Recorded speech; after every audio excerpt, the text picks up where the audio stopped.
Hello, everyone, and welcome to Through the Wire. We discuss all the hot stories and sports straight from the headlines. I'm John Paul Salamanca. This is Evelina, and we got to start out things off with NBA basketball news.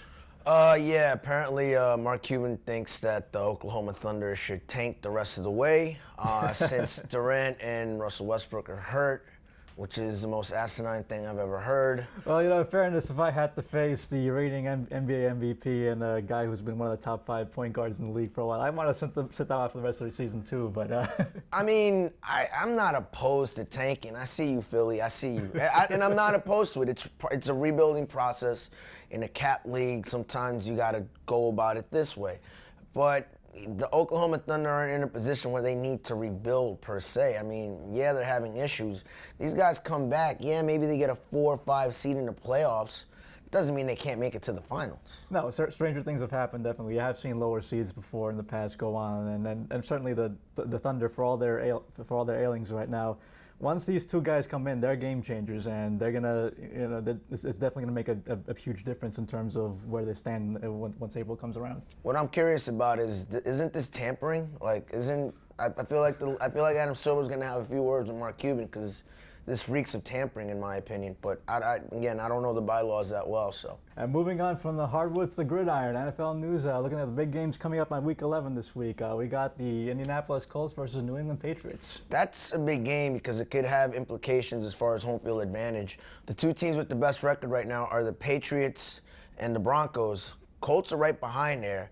They beat New England, that changes the dynamic, and it actually puts them in a position to get home field advantage and a bye in the first round. And personally, me speaking, I'm just looking at that quarterback matchup, seeing Tom Brady, the great Tom Brady, taking on Andrew Luck, the guy who replaced Peyton Manning. That's always must-see TV there. So absolutely. So I mean, there's a lot on the line for both. It's not just the quarterback matchup, and at the end of the day, the quarterbacks never really face each other. So.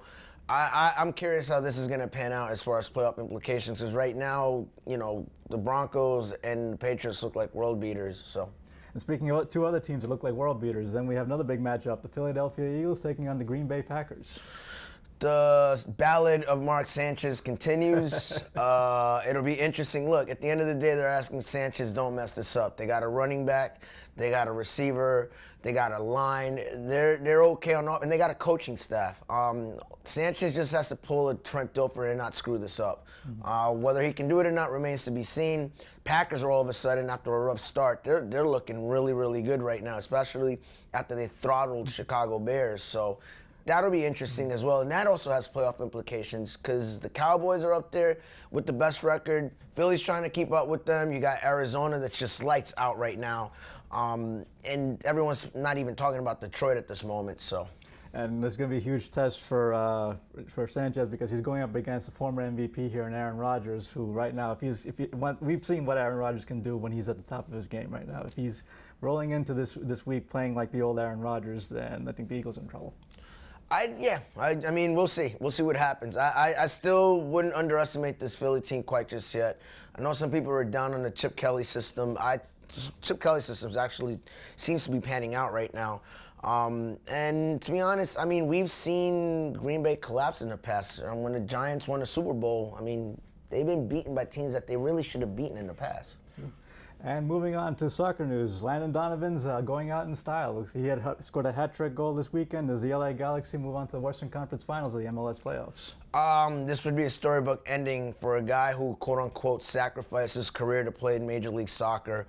For him to go out, at least appearing in the MLS Cup. It's not going to be easy. They still have to wait the results of Seattle Sounders versus FC Dallas. If they get the Sounders, who have the best record, I mean, that's kind of a rivalry right there.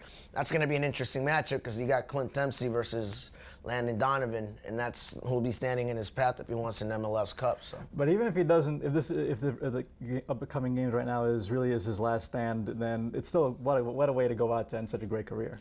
I mean, yes, absolutely. I'd like to see him go out in the finals, though. I'd like to see him go out swinging in the finals. I feel like, considering he's been the face of the league for so long, I mean, if he earns this, it'll be a great way to go out. And that wraps up this edition of Through the Wire. Remember to tune in next week for more. And to continue the conversation, remember to log on to LatinPost.com, like us on Facebook, and follow us on Twitter.